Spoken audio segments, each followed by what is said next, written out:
আমিও শুনছি, আমার দাদি বলছে একদিন একটা লোক রাতের বেলা বাজার করে মাছ নিয়ে বাড়ি যাচ্ছিল।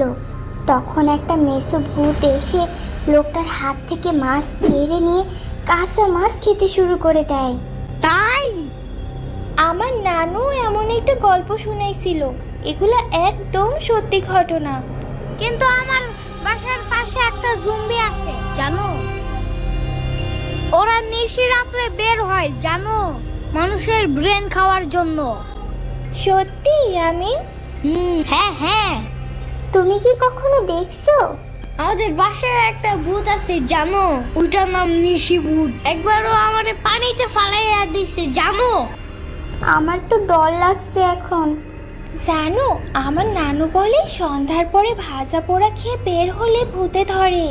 হ্যাঁ, আমার দাদিও কইছে ভূতেরা নাকি মানুষের ঘাড় মটকায় দেয়।